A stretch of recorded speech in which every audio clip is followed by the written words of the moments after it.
they have come up due to the volcanic activity. So these three major findings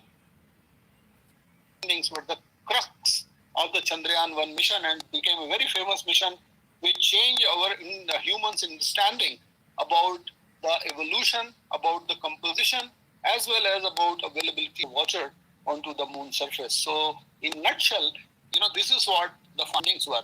I will take you through some of these images which were basically analyzed to derive this understanding. But first and foremost, I will tell you about a very important process which is called impact cratering process, and why so many impact craters are there moon, and how these impact craters become very important scientific sites for studying the composition, especially the interior composition of the moon. So this is a meteorite. Let's say if a cartoon, a meteorite is basically approaching the lunar surface, it will have first contact with the surface. As it collides, it will splash large amount of material. Then a transient cavity will be formed and the material will be thrown out. You can do these experiments in your lab also, or some of you, if you have thrown a stone in pond, you will see that splashes. A similar type of splash of rocks will happen, and this is called ejecta. And within within few minutes or seconds, this type of deep impact craters will be formed if the impactor size is much larger. And if the impactor is much large, then you get this type of complex craters, which also will have a rebound from the surface and will have what we call as a predominant central peak. Basically, it happens because of Newton's law of action versus reaction.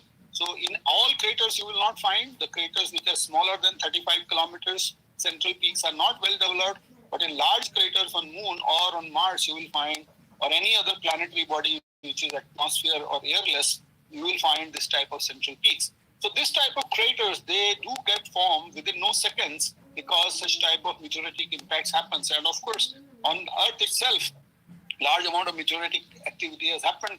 And today it has been proven conclusively that the dinosaurs, which were basically in the Jurassic era, they were dominating the Earth's surface in terms of organisms which were dominating the Earth, like the humans are dominating today. They vanished simply because of a meteoritic impact somewhere today where we have this Gulf of Mexico. And that impact was so huge that it changed the atmospheric composition and temperature regime of the Earth, and many of these creatures at that time could not survive.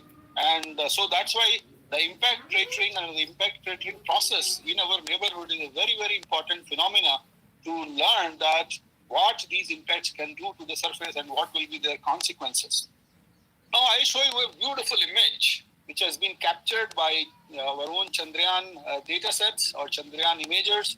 And this image is basically of a crater which has been named on a name of a famous astronomer called Tycho, Brahmi Tycho, which is a French astronomer. And if you see moon, on a full moon day or full moon situation, this crater you can see from your naked eye, or maybe if you take a good camera, maybe a zoom camera, 30x or 40x zoom digital camera, you can capture. So here in the southern portion, you will find this bright, crater over here, and with a beautifully developed ray system. So this, if we image from 50 kilometer or 100 kilometer distance from moon, this is how it looks like, such a beautiful crater. And this has a dimension of 85 kilometers. So from one flank to another flank, you have to travel 85 kilometers. It's a huge crater. And there is a beautiful, central peak of this impact crater over here called Tycho's central peak. And this central peak has a height of around 2 kilometers or so. And these are the crater rims. So if you fall from here to this bottom, you will be falling roughly around 4 kilometers or so. These are, so-called terrace systems. These are typical staircases or steps. You can basically walk into the floor of this crater, Tycho crater. And this is basically the floor of the crater. So this type of craters you find on Earth also. As I told you, the famous crater in Maharashtra, in Buldana district, is typically of that. And on Earth, the difference is many of these craters, because we have rain and other things, they are now, most of them are filled by rainwater. But of course, on Moon, you don't have such luxury. So they are all dry. and only made of pulverized rocks or rocks which basically got damaged because of such a large, massive hit. Now, this is another close, photograph which was collected by our terrain mapping camera, which also incidentally has a capability to have three-dimensional imaging through photogrammetric, techniques. So don't worry about these words. It is as simple as understanding like we have all creatures have two eyes. Why the God has given us two eyes? We could have managed with one eye also. But to have the perception of depth, it is important to have two sensors separated by a distance so that one can have a depth perception. So similarly, if you put two sensors on a satellite separated by a distance, you can view the same area in different angles, and using some set of equations of mathematics which is defined by a science called photogrammetry, you can reconstruct the height or the depth of that area. So using this type of techniques, we have also derived what we call the elevation or digital elevation of moon. And today we know that at what height, at what location, what is the height of the surface at moon. So this is particular, the central peak. Here the height is around 2 kilometers. This is the bottom. And then there are depressions. You can see the landslide or sliding, rock flows. And then, of course, there are fractures on the surface of the moon also. So such kind of detailed maps are available today of the moon's surface, which tells you that many of these landforms which you see, suppose if you visit, let's say Dehradun, you can also find such type of hills. Only difference will be these hills will have, the vegetation present on them. But since on moon there is no air, no water, no photosynthesis can happen, so they are all bare rock forms which are exposed to the solar wind or to the sunlight.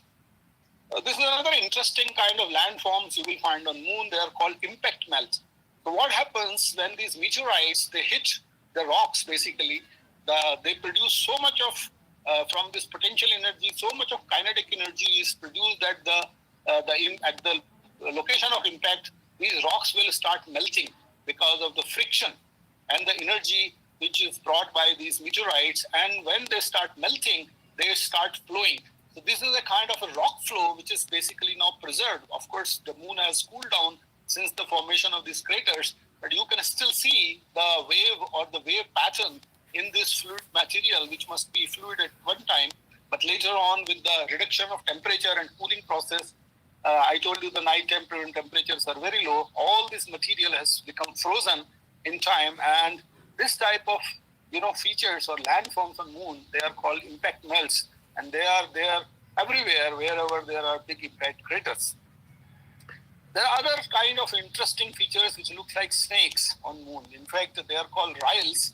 It's very sinusoidal features, and these are all depressions. If you look carefully, some of you may see it as an elevated stuff, but it is basically a depression.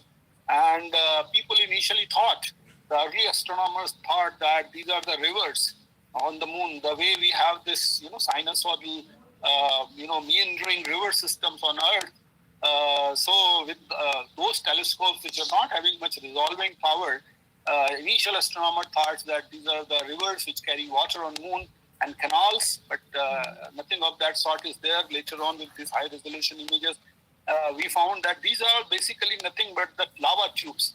Moon has an active volcanic activity, especially in these dark regions, which are called mare regions, and the lava used to flow because of this impact craters, the formation. And when this lava flows, it flows with the gravity gradients, and it makes this kind of sinusoidal features. And when the lava cools down, it also basically collapses, and this type of pits are formed. So these are all nowadays, they are called lava tubes, and many lava tubes have been found onto the moon surface. There is another interesting crater on the far side of the moon. It's called Slovinsky crater. Slovinsky was also a French astronomer. Most of these features on moon have been named on the to honor various astronomers and important people on Earth. In fact, there is Jabahar Sthal also is there, where the moon impact probe collided with moon. There is a Baba crater. Yesterday, I think Dr. Anil showed you the image of Baba. So some of the Indians also have been honored by putting these names of craters or certain landforms on moon. So this is a very interesting landform. This is also a crater, but you can see the characteristic difference, black and white together. And there is a central peak over here there also. This is basically, these craters are forming. They are very large craters. So when they collide, they basically puncture the upper crust of the moon. The crustal thickness can vary from few meters to tens of kilometers. So wherever there is a crust which is weak, they can puncture, and then below the crust there is magma, as you have in case of Earth. The mantle is there. Mantle is full of magma, and then with this puncture, this magma gets, it oozes out, and with time it solidifies and creates and forms these volcanic rocks. Like in southern India, especially in Maharashtra and Gujarat, you can find this black cotton soil, which is popularly, told to students, which is formed by weathering of volcanic rocks. So similar type of rock forms on Earth you can find, because active volcanism is still happening in Hawaii. If you go to Hawaii, when this lava comes out, the magma comes out, it forms lava, and then it meets, oceans or something like that in Hawaii, it forms immediately a new surface, which will be very, very dark in color. So similar type of surfaces have also been formed onto the moon, and this is one such example which I showed you on the far side of the moon, called the Slovinsky crater. This is another interesting, three-dimensional image which we reconstructed from our Chandrayaan-1 mission. It's a crater called Theophilus crater, and you can see the beautiful, the terraces of this crater and the central peak. On this central peak, using our spectrometers, we found a new mineral. It is like basically this pink rubies which you find in on Earth, especially in Panna, in Madhya Pradesh. So this type of minerals are also there at different locations, and different type of minerals do get formed because of different temperature pressure conditions. And impact craters becomes a very important site, because when an impact happens, a huge amount of pressure is imposed on the parent rock, and the temperature also becomes very high. So in that collision, new type of minerals do get formed, and at this location we found the presence of this, what we call as the new mineral, spinels. There can be different type of spinels in geological parlance: magnesium spinel, chromium spinel, but let's not go into that detail. This is about the spectrometer data. I will not tell you much more detail about it, but you can see on this axis is the wavelength, this axis is reflectance. So for this red curve, which is basically coming from magnesium spinels, the absorption of light is very, very different than the characteristic absorption from the moon surface, and that becomes the basis of identifying such type of new minerals on the moon surface. There are huge amount of large craters also there on moon. There are thousands of kilometer size.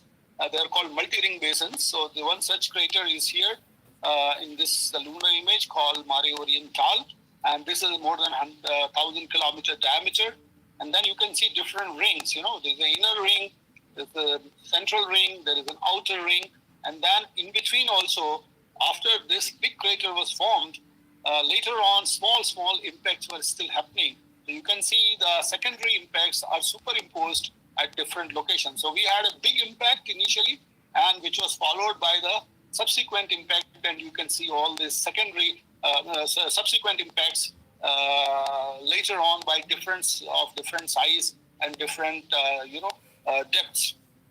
So this type of beautiful multi-ring basins are also formed because of this impact cratering process onto the moon surface. Now, just to tell you some more details about the water story, because that's a very interesting story. Everybody wants to find water everywhere, because as I told you, water means life. So if you can find water, probably you find that around that area there will be probability of finding water. So on moon, large experiments have been conducted.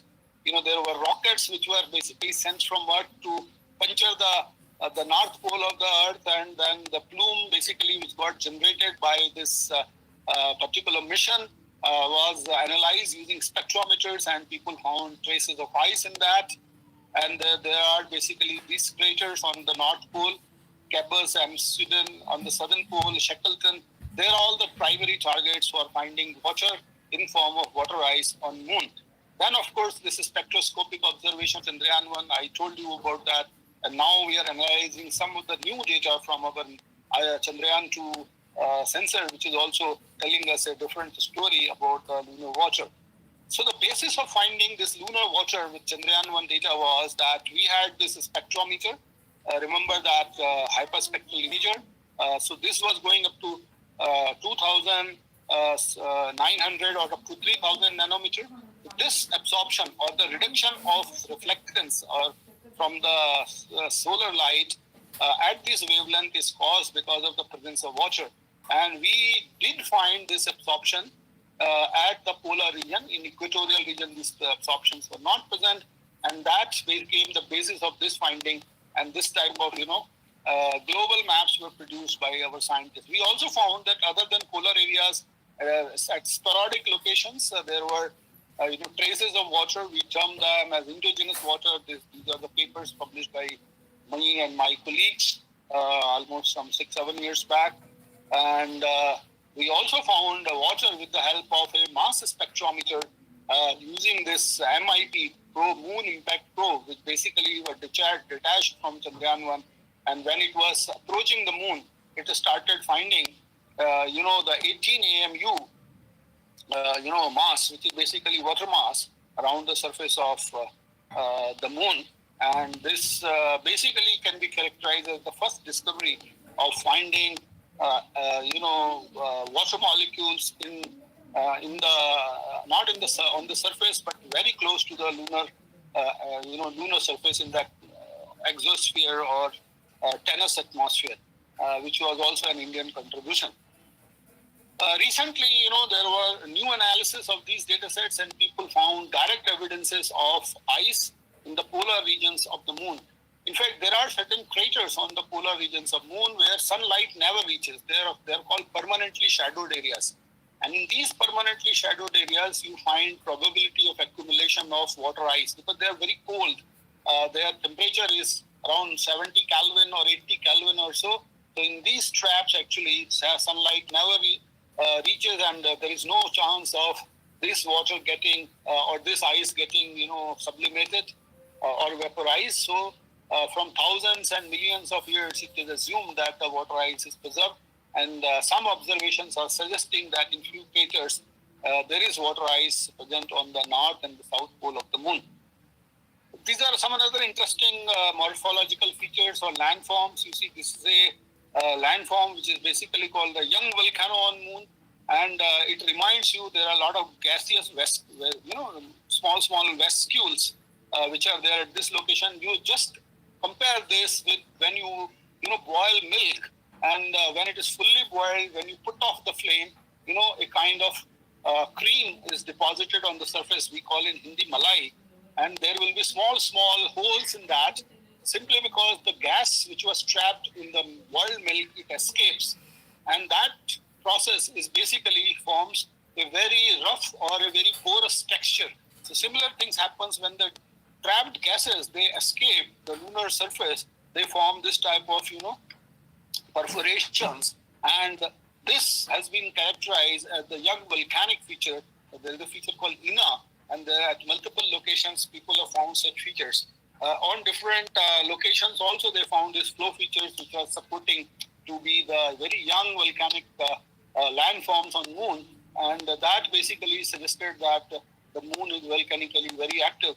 There are boulder formations. There are many locations where the big boulders, like in Himalaya, you have boulder movements. When you go to hills, sometimes you will see that some boulders are coming down onto the street. So similarly on moon also boulder movement has been observed recently by very high resolution data sets. Similarly, there are fault systems. This is a lobate scarp or a fault on the moon surface. The fault length is around 100 meters or so. So many such observations are now conclusively proven that the moon surface is having some kind of dynamic component rather than being a depth surface completely. These are certain images and certain examples which I thought will kindle your curiosity and show you that how moon looks like when you see it from a very close distance, as close as 50 kilometers to 100 kilometers. You see, we are seeing this moon from Earth from a distance of around 185,000 kilometers, 185,000 kilometers. But, when you go as close as 50 kilometers, 100 kilometers, that's how the moon looks like. There is a huge amount of data. We have produced atlases of that. If you simply do Chandrayaan-1 lunar atlas, you will find a PDF file and you can download it You yourself can see it, show it to your kids, show it to relatives. It has many examples that how moon looks like, what kind of different landforms you find on moon. Now I'll tell you something about another interesting object in our solar system, which is our neighbor in terms of distance, which is known as Mars or Mangal in Hindi. So we had this Mars orbiter mission to understand more about this Mars. Yesterday, Dr. Bharadwaj has told various aspects about the mission, so I will not go into details. This is how the spacecrafts look like. This is the communication antenna system. And there were certain instruments on this spacecraft. So I will show you some of the data from this Mars color camera, which has taken beautiful images of Mars from varying distances. So this is a fantastic image, full disk image of Mars, which is known as the red planet. So definitely you can see it's not red, truly it's orangish in color. And then it also had shades of black and then shades of white in terms of Martian clouds. And on the polar top side, there is a polar ice cap. So large amount of ice is also there, like we have Arctic and Antarctic on Earth. So similarly on Mars also, there is a northern polar cap, and then of course there is a southern polar cap also is present. And of course on Mars also you will find, these are the impact craters, which you can see yourself. There is large amount of dust in the Martian atmosphere. Mars has an atmosphere. It's a very thin atmosphere, but it has an atmosphere around it. And other geological, features which are having different albedo or different color. So this is how the Mars looks like from a distance of roughly around 1 lakh kilometers or so from when our satellite was going around the Martian surface. Mars also has very big, other kind of landforms. This is a gorge. Gorge, you all may be aware that is a narrow valley kind of thing. There is a famous valley in America, and this particular valley is called Valleys of Marineries. So you can see these are the two flanks of this valley. And then this width is around 200 kilometers, the depth is around 10 kilometers or so. And this valley is as long as around 4,000 kilometers. So it's such a huge, massive feature, which is known as Valleys of Marineries. And these are the depressions around these areas. They are cracks in the Martian surface. And this is a beautiful mosaic which we created of these Valleys of Marineries from our Mars orbiter datasets. This is the separate picture of same Valleys of Marineries, but it's a much higher resolution. So you can see the walls of this valley. And then, of course, it is also filled with large amount of dust at many occasions. So you can see the top layer is much clearer, and then you have this dust which is filling this Valleys of Marineries. Around this area, you also do see a large amount of impact craters on the surface of Mars also. So this is another area of around the Martian Valleys of Marineries. This is called Ophir Chasma. And here also you can see there are depressions, there are landslide deposits, there are mineral, which is basically iron dominated. That's why they look much black compared to the dust or the sand, which you will see on Earth also when you go to deserts or when you go to rivers. A similar kind of silica-rich dust is also present onto the Martian surface. The Mars also have very solid evidence that in geological past, Mars must be having liquid water because we do see all kind of evidences, of water, presence of water on Mars. Not today in the liquid form, but definitely in solid forms. We have this water ice and CO2 ice in the northern and the southern pole of Mars. So these are observations from an instrument called Mars Odyssey Gamma Ray Spectrometer, which tells you about basically the water presence or the hydrogen presence. So this is the broad hydrogen map. And then these are some of the satellite photographs of Martian surface, which shows you, some kind of erosion or the river, dried river channels. These are some kind of delta formations which you see on Earth. And then these are the pictures of the rovers. Mind you, there are multiple rovers which has been sent by Americans and recently by China also. So they have taken very close range photographs of Martian surface, and you can see boulders and pebbles So these type of boulders and pebbles will be seen when you go to the, let's say, around Dehradun, in the rivers, you will find the small pebbles, boulders, because of the water erosion, and at many locations in Himalayan river systems. So these are our indications that the water must have flown in these channels, and which has caused these erosions and rounding of these boulders. We also see, presence of gypsum veins, then presence of hematite balls onto the Mars from different observations, which are all indications. If you have hematite balls, it's an indication that oxidation process, basically, which happens in presence of water and hydrogen, oxygen, was predominant onto the Martian surface, and the formation of minerals like gypsum, etc., also do indicate that water must have remained present. Otherwise, this type of minerals cannot form onto the Martian surface. So, conclusively, today scientists have got evidences that Mars must have been a wet world once upon a time, but something has happened to Mars, which basically forced Mars to lose all its liquid water. We have to, there are certain theories for that, but today I will not go into those details, but definitely we can discuss it on some other day. So this is a mosaic which we created from our own data, Mars Orbital Mission data about the North Pole of the Mars. This is the ice, basically, bright ice features. Some of them during winter will have surface dry ice because the Martian atmosphere is dominated by carbon dioxide. And in the cold temperature, this CO2 gets condensated and it starts depositing as over H2O ice as CO2 ice. This is a three-dimensional view of this. And similarly, similar features are found onto the southern hemisphere also. Look at these water channels, you see this characteristic dried water channel. If you sometime travel to Rajasthan or Madhya Pradesh, you will find so many of these dried river channels.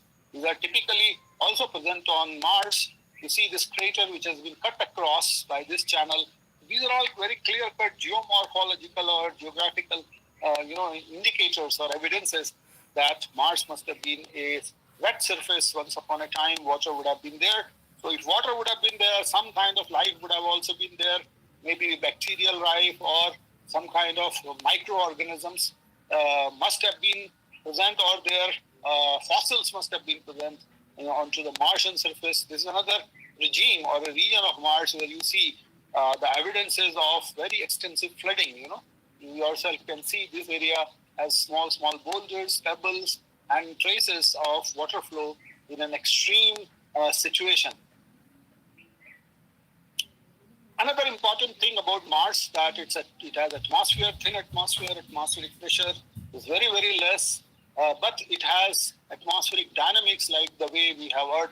There are also clouds systems which generates, but large amount of Martian atmosphere is dominated by dust, and Martian dust also controls a lot of surface processing. So this is a dust storm which we captured with our Mars color camera, and then you can see these are the twisters. In the summer also you will find dust twisters. If you go to Rajasthan, parts of Gujarat, which are very dry and hot, and similar type of twisters are also seen onto the Martian surface. You just see this area here on a day like October 20, 2014, we observed this dust storm or dust in the atmosphere, and after 8 days, the area was clear. So this shows you that the Martian atmosphere is also dynamic with the winds blowing fast. Large amount of surface dust goes into the atmosphere, and slowly it subsides and the atmosphere becomes clear.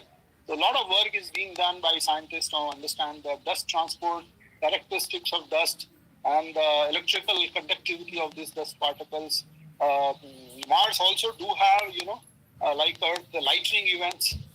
So that also excites scientists. So this is another beautiful photograph. These are big volcanic complexes on Mars. So this is the largest volcano in the solar system. It is called Olympus Mons. I will show you a detailed photograph of this. And there are 3 other volcanoes. They are much, much higher than the Mount Everest. They are in fact around 9 kilometers to 11 kilometers height. And the Mount, this Olympus Mons is 20 kilometers in altitude or in height. When you compare with Mount Everest, it is almost 3 times the height of Mount Everest. And since they are so huge and high, even in the thin atmosphere of Mars, at that height, the temperature reduces drastically, and whatever, water vapor or carbon dioxide which is present in the Martian atmosphere, in that temperature, it gets condensed, and you do see formation of water clouds around these peaks actually because of orography or because of altitudinal effects. This is another beautiful high-resolution photograph of this Olympus moon, which I told you is having a height of around 25 kilometers. And these are all formed because of volcanic eruptions. So this is the mouth of the old, volcano. They are dormant volcanoes. They are not active today. And you can see the photograph of this. And around the top of this, you will see this cloud is getting formed. And this is basically the deposition area of volcanic activity. So this is a beautiful photograph of the largest volcano in the solar system called Olympus Mons. We also analyzed some other data and found out albedo and something. We will not go into details of this. I quickly come and close with Chandrayaan 2 yesterday. Dr. Anil has told you about details of it. Now these are some of the images coming from Chandrayaan 2 mission. And this is this big Oriental crater which is thrown a large amount of ejecta. So you can see this bullet-like patterns very radially distributed, in one line. And they are called secondary craters, because ejecta, when it is ejected, it follows certain patterns, and you can see these bullet type of patterns in one line, and they becomes what we call as a secondary crater. We are now analyzing this data, generating three-dimensional information on moon. You can see this 3D topographic variation of the moon surface, large amount of impact craters over here, and another beautiful impact crater. Now today we have such a resolving power that small bodies also, you see this one boulder, large amount of boulders sitting over here, then they roll down, they go down here. You can see this boulder has fallen from here and went into the crater floor. And these boulder movements basically gives an idea that something keeps on happening. You can see these 3-4 boulders stuck up over here at this altitude. So it's an interesting world. Most of this data is available free of cost. One can download these images from internet. There are sources from where you can get data, Indian sources as well as international sources. This is an image of our new spectrometer, which is going up to 5 micron. And we are generating a lot of information about the water and the temperature of moon. You see, this is one image of the polar region of moon. And this characteristic absorption, which was not complete, or this total absorption feature was not available with M-Cube data. Today we are in a position to characterize this feature in the form of this hump, and this is because of the presence of water molecule at different locations. So at these locations 1, 2, 3 I have marked over here, you can see there is a characteristic absorption at around 3 micron, and all these picture elements which have these absorption lines basically have presence of water. So now we are in a process of making a very advanced water map of the moon, and hopefully within 6 months to 1 year time frame, you will see many new scientific findings from our Chandrayaan 2 mission as well. This is our synthetic aperture radar mission data, which is a microwave satellite. It can penetrate into the moon surface, and this particular image is composed from the Chandrayaan 2 datasets. Now I'll close over here because time has already run out. What is follow-on? Anyway, I will not dwell yesterday. I think it was extensively discussed. Dr. Anil told that we are going to have a follow-on mission to Mars. We are also discussing, there is a concept study going on to go to Venus. We also talked about a mission to Sun. So there is a lot of excitement, especially for the young people in school and colleges, those who wants to understand the mysteries of our solar system and wants to know that what is happening in your neighborhood. If you want to learn about yourself, you can ask about your neighbors. Many times we don't know many things about ourselves, but if you go and talk to your neighbors, they may be knowing more about you. So this is also true in case of solar system. If we want to learn about what will happen to the Earth, look around, look at the Mars. Mars must have had water, but today it does not have water. So something has happened to Mars. Maybe whether those processes will happen on Earth also, we have to think about it. And whether the Earth also one day will become waterless as Mars has become, that's a big question. Similarly, there are totally different things are happening on Venus. Venus is of size of Earth, very close to Earth also. But if you look at the atmospheric composition, kind of, rock forms, kind of dense atmosphere it has, totally different. Similarly, Mercury is also a different world, and Jupiter and Saturn, they are totally different. Their density is also very less. So, if we want to understand what is going to happen geologically to planet Earth, definitely we have to look around us, look to our neighbors, at least in solar system. And of course, there are studies which are going on to understand different planets. Yesterday he told about exoplanets, which are part of the other solar systems. But definitely we have to know more about our own solar system. And if you look around that, you will also realize that the planet on which we are living, which we call as the Mother Earth, it's such a wonderful place. And humans, we have to teach to our children. Our generations have spoiled this earth in terms of, various issues, climate change, carbon emissions, etc., etc. But the future is in the hands of next generation. So they will understand and realize it more if they see in neighborhood that there is no possibility of life. So we have to have our own survival on this only planet which is available to us. We cannot go anywhere. And so we have to protect our planet, such a beautiful planet which is known as Earth. And that message can be given to students by showing all these type of images which are coming from our neighborhood in the solar system. With this, I would like to thank each one of you. I will leave you with these photographs of a very interesting, volcanic feature on Mars. It looks like a kiwi or a penguin, with eye and beak. But mind you, it's not a penguin sitting on Mars.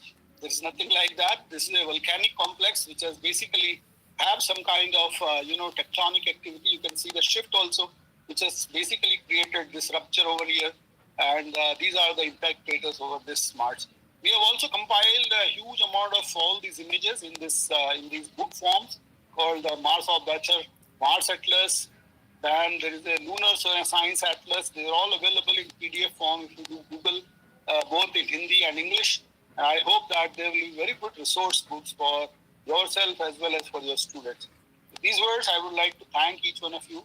Thanks a lot.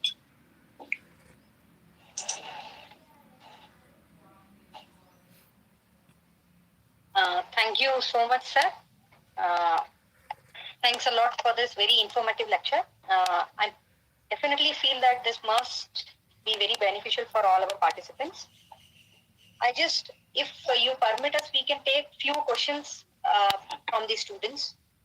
Yeah, we can take questions maybe for 10-15 minutes. Okay, sir. So the first question is, it has asked repeatedly that why Mars is a red planet? Why the color red appears on Mars? Okay, so as you can see, which I am showing you here on this image, the Mars appears red because it has large amount of dust onto its surface, and dust, on Earth also, of course, the word red is not correct because it's not perfectly red in color. It's basically orange-brown. And if you go to Rajasthan, if you go to any river bed, of course, not the riverbed of Ganga, etc., which is basically brighter, but mainly the dust, desert dust of Rajasthan, you will find that there is large amount of absorption by this dust in the blue and the yellow and green part of electromagnetic spectrum. And the spectra of this dust basically absorbs in this blue, green, yellow part of electromagnetic spectrum, and only the red and infrared component is available for reflection. So this is the property of this material, which is basically dust, which you find on Earth also.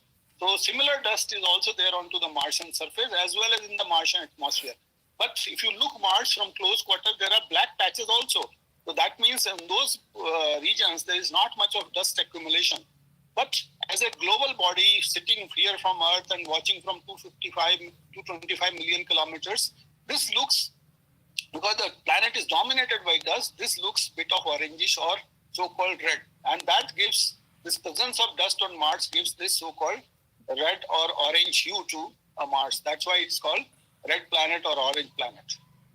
But some people think that it's a hot planet, that's why it is red. But mind you, Mars is a very cold planet. The average temperature is minus 25 degrees Celsius. Cold and dry. It's not hot.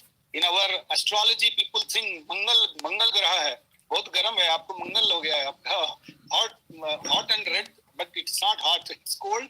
But of course, it's red because of the presence of lot of dust on the Martian surface. In fact, there are episodes. Recently, there was an episode which is basically known as the global dust storm on Mars. So the dust gets lifted so extensively that there is the entire planet the atmosphere of planet gets filled up by the dust, and you cannot see the ground features on the Mars. So such type of massive dust storms do take place. And recently, 3 years back, there was a planetary scale dust storm on Mars where the entire Mars was covered by dust. So these processes basically changes the color of Mars, or so-called red or brown color of Mars comes. Okay?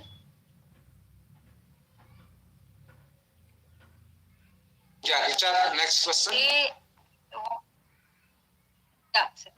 What is the difference between the Chandrayaan-1 and Chandrayaan-2 missions, and where are the what are the sites where we can download the data for images for analysis?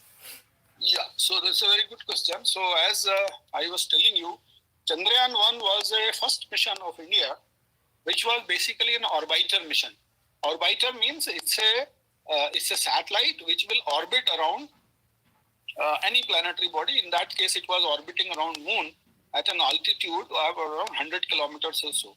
Okay, so it had that 11 instrument which I told you. So mostly its function was to collect different type of data from an orbit by using remote sensing technologies. If you are doing sensing from a distance, it's called remote sensing.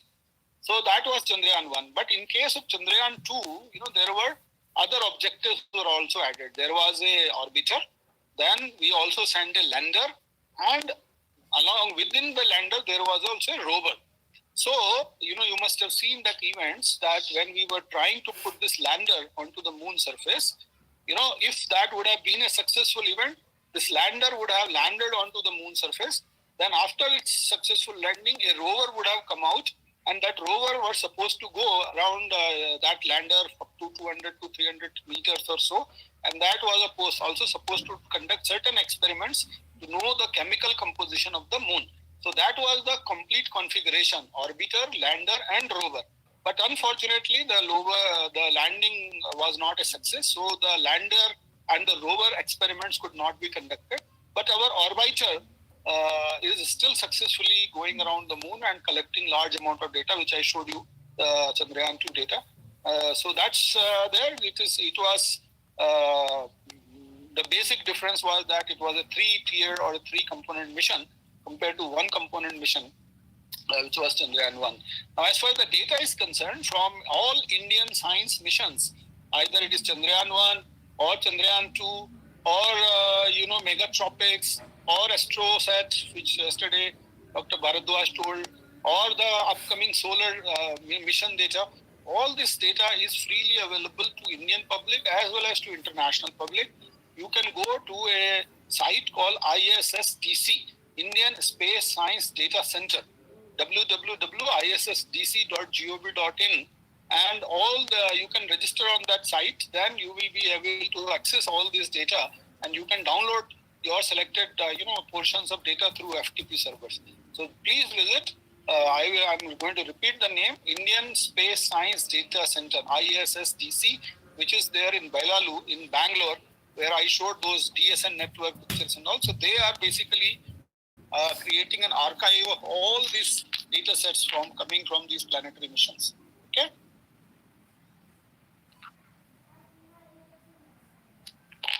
The next question is, what are the differences between the craters on the moon and the Earth?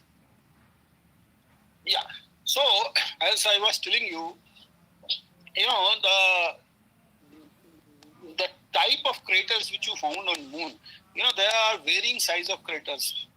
There are micro-maturity craters to very large, multi-ring basin. I showed you an example of thousands of kilometer diameter, impact crater. But on Earth, we don't have such massive craters, as well as the number of craters are also very less because of the presence of atmosphere. So what happens as soon as a meteorite basically enters into the Earth's atmosphere, most of it gets burnt out because of the atmospheric friction, the heat which is produced by the friction as it is going through a dense atmosphere, and only a small component remains. And if it still successfully penetrates the atmosphere, then small size impact craters do get formed. And as the solar system is becoming older and older, the availability of large amount of impactors or asteroid in the solar system is also reducing.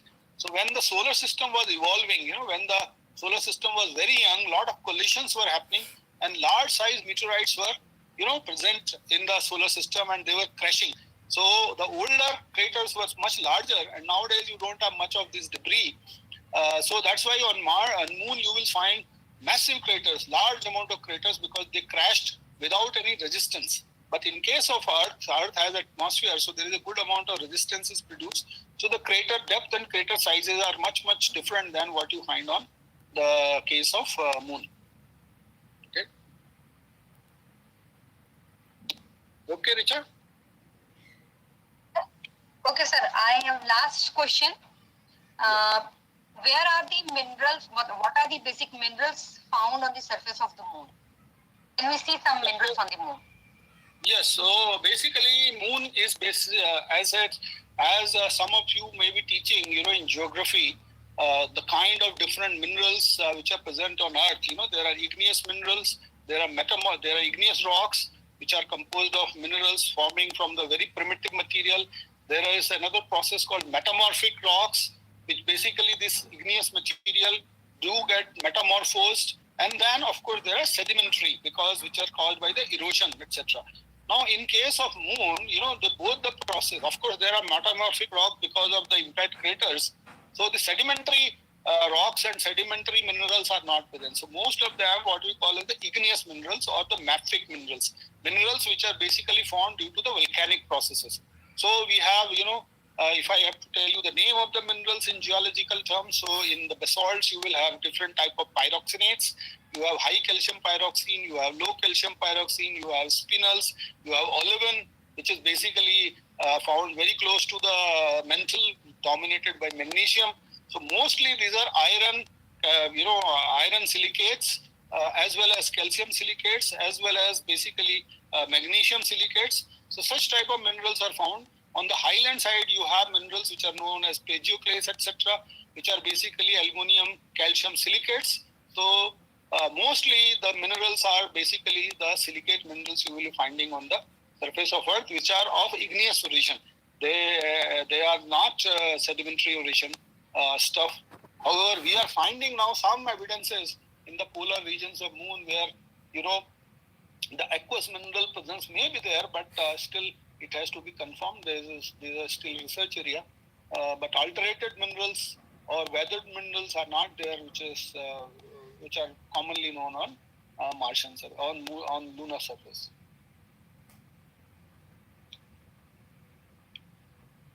Sir, thank you so much. Thanks a lot for your valuable time.